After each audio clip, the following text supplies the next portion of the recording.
دل بڑی قیمتی چیز ہے، یہ بہت سوچ سمجھ کے لگایا جائے گا۔ دیکھو، دل ایسے کو دیا جاتا ہے جو دل کو پریشان نہ کرے۔ کیا خیال ہے؟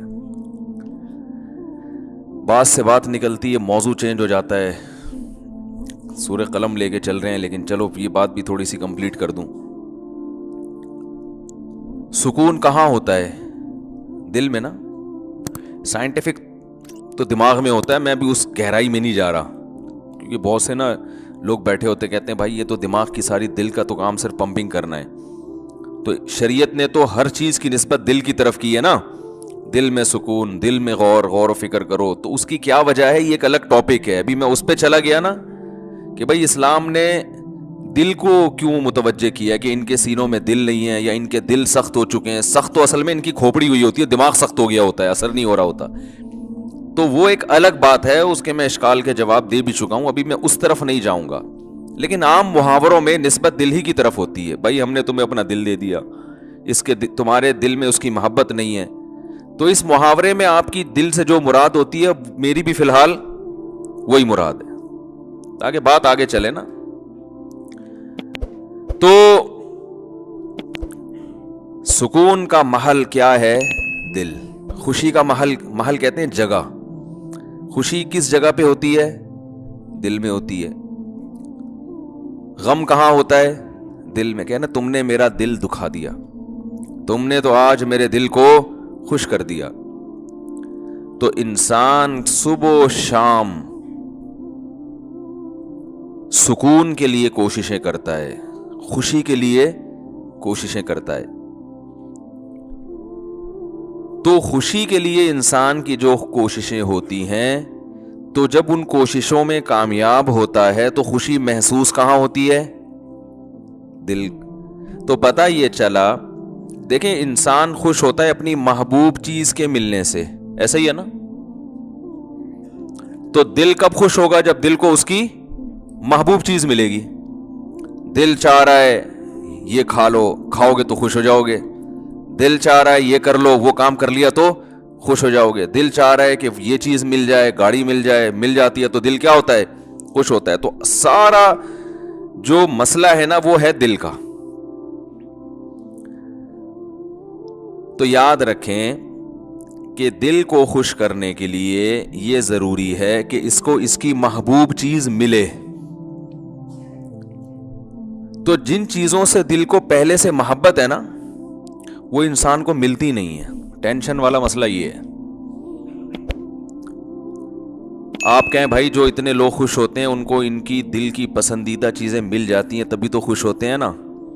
بھائی مسئلہ ایک دل میں بہت بڑا فالٹ یہ ہے کہ اسے اس کی جب محبوب چیز ملتی ہے تو اس کے دل میں اس سے زیادہ کی خواہش پیدا ہو چکی ہوتی ہے۔ سمجھ رہے ہیں بات کو؟ لہذا یہ پہلی مرتبہ میں تو اس سے خوش ہوتا ہے، اس کے بعد پھر یہ اس سے خوش نہیں ہوتا، اس سے زیادہ مانگتا ہے۔ ہمارے ایک دوست ہیں، اللہ نے ان کو مالی وسعت دی، وہ ایک زمانے میں بڑی غربت تھی، تو مجھے اپنا واقعہ بتا رہے تھے کہ یار جب ہم غریب تھے، مدرسے میں پڑھتے تھے، کہتے ہیں تو میں نے اس وقت کہیں سے ہمیں یاد ہے ایک پراٹھا آ گیا کہیں صبح ناشتے میں سوکھی روٹی ملتی تھی، تو کہہ رہے ہیں وہ پراٹھے کے نا ہم سب طلبہ نے ٹکڑے کیے، ایک ایک ٹکڑا، ایک ایک پراٹھا سب کو ملا، یعنی پراٹھے کا ایک ایک ٹکڑا سب کو ملا۔ کہہ رہے ہیں یار اس وقت اس میں اتنی خوشی سے ہم نے وہ ٹکڑا کھایا ہے کہ اب انڈے مکھن میں وہ مزہ نہیں آتا۔ وجہ کیا ہے؟ اس وقت غربت تھی، اس وقت پراٹھے کی محبت تھی، یار صبح روٹی کھا رہے ہیں، کسی دن پراٹھا مل جائے تو ایک ٹکڑا ملا تو دل اتنا خوش ہوا جتنا کوئی ڈیفنس کے لیفٹیننٹ میں رہنے والا مکھن کباب پہ خوش نہیں ہوتا۔ تو کہنے لگا یار اب تو سب کچھ مل رہا ہے لیکن وہ خوشی نہیں ہوتی۔ تو وجہ کیا ہے بھائی؟ جب اس سے کم مل رہا تھا تو دل میں پراٹھے کی خواہش تھی، جب پراٹھا ملنا شروع ہو گیا تو اب خواہشات اس سے، یہ جو بڑے بڑے مالدار لوگ ہیں نا ہمارے، اکثر سیاستدان، سارے نہیں، یہ کباب پراٹھے پہ تھوڑی خوش ہوتے ہیں۔ ان کو آپ بریانی کھلا دو، ان کو سیخ کباب کھلا دو، ملائی کیا، یہ تو غریبوں کے کھانے ہیں۔ بھئی اب کیا کھانا ہے؟ آپ نے کباب بھی کھا لیے، پراٹھے بھی کھا لیے، آپ نے جو ہے وہ نہاری بھی کھا لی، بریانی بھی کھا لی، برگر بھی کھا لیا، پیزا بھی کھا لیا، ایسی ایسی خوراکیں، ترکی کی ڈشیں آپ نے کھائی ہیں، جاپنیز ڈشیں آپ نے، جو ان کا دل چاہتا ہے کھاتے ہیں، لیکن ان کو اس میں وہ مزہ نہیں آتا. یہ کہتے ہیں کچھ جائیدادیں کھلاؤ اب ہمیں. یہ کباب یہ تو ڈیفنس کلفٹن کے عام مالدار لوگ کھا لیتے ہیں یار, یہ کیا ہے. اب یہ اتنے ارب پتی بن چکے ہوتے ہیں کہ ان کی نظر میں اب یہ کباب بریانی کی کوئی ویلیو نہیں رہتی. اب جو بڑے بڑے سیاستدان ہیں ان کی خواہش کیا ہوتی ہے, بھائی جائیدادیں کھلاؤ یار ہمیں. اور جائیدادیں بھی ایک سرجانی ٹاؤن کی نہیں چاہیے ان کو, یہ چائنا پٹی ہے تو غریبوں کی کرپشن ہے. جائیدادیں کچھ اسلام آباد کے کوئی پورا آدھا بحریہ ٹاؤن کھلا دو ہم کو. یہ اگر ان کو نہ ملے تو ڈپریشن میں چلے جاتے ہیں. عجیب مصیبت ہے. انسان ہمیشہ سے یہ حقیقت جانتا ہے کہ دل کی جب ایک خواہش پوری ہوتی ہے تو وہ اس سے بڑے کی خواہش اس میں پیدا ہوتی ہے. تو یہ عجیب بات ہے کہ یہ تو کبھی خوش ہو ہی نہیں سکتا. یہ ایک ایسی حقیقت ہے جس کو ساری دنیا کے سارے ماہرین مانتے ہیں, لیکن پھر بھی وہ دنیا سے محبت کرتے ہیں. تو بتاؤ کبھی ایسے دل کو سکون مل سکتا ہے؟ آج آپ کی خواہش یہ مل جائے تو جب وہ ملے گا نا تو اس سے آگے کی خواہش پیدا ہو چکی ہوگی, پھر اس سے آگے کی پیدا ہو چکی ہوگی. متنبی ایک شاعر ہے, اس کا بڑا زبردست شعر ہے, ما قضا احد منها لبانته ولن انتهى عرب الا الى عربی. اس دنیا میں کبھی کسی نے اپنی حاجت کو پورا کیا ہی نہیں ہے. پہلا شعر میں تو اس نے ایسا کہا کہ جس سے یہ لگا کہ یہ جھوٹ بول رہا ہے, یہ غلط کہہ رہا ہے, کیونکہ دنیا میں لوگ اپنی حاجتیں پوری کرتے ہیں. لیکن وہ کہہ رہا ہے ما قضا احد منها لبانته, کوئی ایک بھی متنفس اس دنیا میں ایسا نہیں گزرا جس کی خواہش اس دنیا میں پوری ہو گئی ہو. تو پہلا مصرع لگتا ہے غلط کہا اس نے, لیکن اگلے میں اس نے ڈیفائن کر دیا کہ کیوں پوری نہیں ہوئی. وَلَن تَهَا عَرَبٌ إِلَّا إِلَىٰ عَرَبِي, ایک خواہش پوری ہوتی ہے وہ دوسری خواہش کو جنم دے کے جاتی ہے. جیسے ایک کھٹمل مارو نا تو کھٹمل کی بو سے, اور پتہ ہے کبھی بھی, یہ ایک جنرل نالج کی بات بتا رہا ہوں, کھٹمل کو کبھی بھی جھٹمل نہ کریں. بعض لوگوں کا نظریہ کھٹمل جھٹمل, جیسی کھٹمل کو دیکھو مل دو, یہ بڑی خطرناک حرکت ہوتی ہے.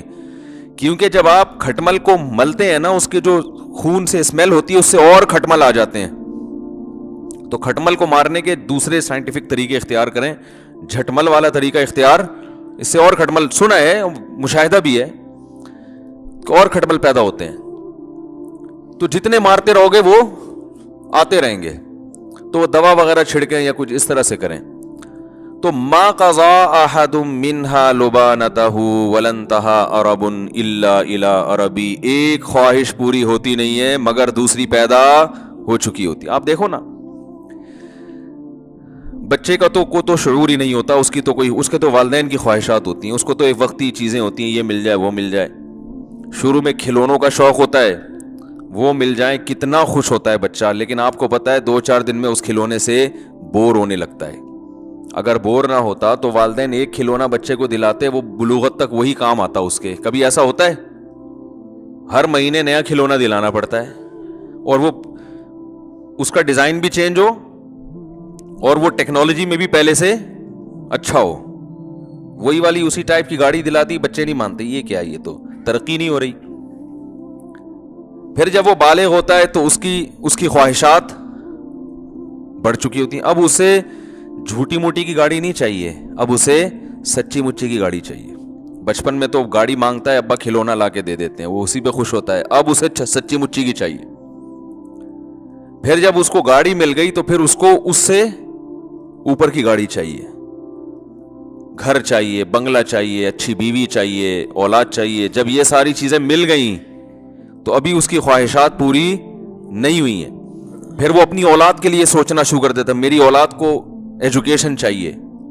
کمال کی بات ہے, آپ کو اولاد تو نہیں چاہیے لیکن اولاد کو ایجوکیشن چاہیے. آج کل تو یہ سسٹم چل رہا ہے. پھر اس کو ایجوکیشن چاہیے, پھر یہ چاہیے, پھر وہ چاہیے, ہوتے ہوتے ہوتے ہوتے مر جاتا ہے. اس کی خواہشات ختم نہیں ہوتی. کوئی ایک بھی دنیا میں ایسا نہیں کہ یار میں سارے کام کاج سے فارغ ہو چکا, اب میں مر جاؤں تو مجھے غم نہیں ہے. بلکہ جب مرنے سے پہلے سارے کاموں سے فارغ ہوتا ہے تو ایسے خاندانی قسم کے غم لگتے ہیں نا اس کو, وہ غم پچھلے تمام غموں کو بھلا دیتے ہیں. وہ بڑا غم صحت کا، شوگر، بلڈ پریشر، ڈائلیسس پہ آ گیا، وہ سارے غم، بچیوں کی شادی، بیٹوں کی شادی، وہ سب بھول بھلا کے یار یہ گردے کسی طرح سیٹ ہو جائے. مولوی صاحب دعا کرو، ڈائلیسس پہ ہوں، کوئی کچھ گردے کہیں سے ادھار لے رہے ہوتے ہیں. آج کل تو یہ بھی ہو گیا نا اس ڈاکٹر کہتے ہیں اس کا گردہ اٹھا کے ادھر فٹ کر دیا. بھائی ایک صاحب آئے، وہ میں نے فلاں کا گردہ لے لیا ہے. میں نے کہا جس کا لیا ہے وہ تو ایک پہ آ گیا بیچارہ. اب جب اس کو گردے کی اگر اس کا فالٹ نکل آیا تو کہہ رہے ہیں وہ وسیم بھائی سے لے لے گا ادھار. میں نے کہا یہ تو ایسے ہی ہوگا کچھ دنوں میں، پھر ایسے چل رہا ہوگا. بھائی تم ذرا یار 2 گردے ہیں تمہارے پاس ٹھیک ہے نا، ایک ذرا استعمال. ٹیکنالوجی جس اسپیڈ سے ترقی کر رہی ہے نا، تو میرا خیال ہے ادھار قسطوں پہ بھی ملیں گے پھر کچھ وقت کے بعد گردے. تو خیر، تو دنیا میں یہ بھی وہ لوگ ہیں جن کی بیسک جو بنیادی خواہشات ساری پوری ہو رہی ہوں، ان کی بات کر رہا ہوں. جبکہ دنیا میں بہت سے لوگ ایسے ہیں جن کی بنیادی خواہشات بھی پوری نہیں ہوتی. تو بے سکونی بے سکونی بے سکونی. تو بھائی اس کا حل پتہ ہے کیا ہے؟ محبت ایسی چیز سے کرو، یعنی آپ کو آپ کا محبوب نہیں مل رہا نا، آپ کو پتہ ہے یہ ملے گا تو کم بخت اس سے محبت ختم ہو کے اس سے زیادہ چاہیے ہوگا. تو شروع میں ہی انسان اس بات کا خیال کر لے کہ بھائی ایسے سے محبت کرو جس کے چھوٹنے کا امکان نہ ہو. سمجھ رہے ہیں؟ اور وہ ایسی محبت ہو کہ جب وہ ملے تو اس کے رازوں سے پردہ اٹھتا رہے، اس کے جمال سے پردہ اٹھتا رہے، اور اس کے مقابلے میں ساری دنیا ہیچ معلوم ہونا شروع ہو جائے.